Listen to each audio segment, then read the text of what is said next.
সবাই জানেন তো, সবাই ভোট দিতে যাবেন তো, সবার ভিতরে আগ্রহ আছে, উৎসাহ আছে। আচ্ছা গুড, আপনারা সবাই আগ্রহী।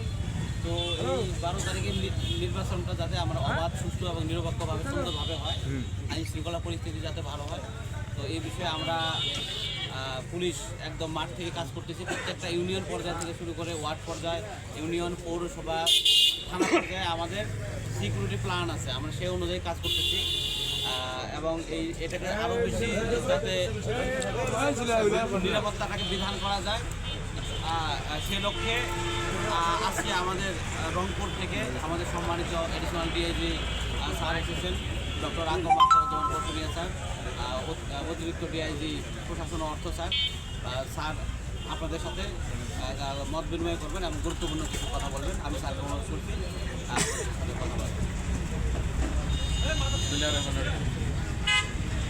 আসসালামু আলাইকুম। সিন্ধু ভাইদের আদাব। সবাই ভালো আছেন? আমার কথা শোনা যায়? গাড়ি ঘোড়া চলতেছে তো এই জন্য একটু কথায় হতো কম শোনা যেতে পারে। ঠিক আছে, আমি আবার রিপিট করবো আর কি, অসুবিধা নাই। আমরা কি কারণে আসি বুঝতে পারছেন?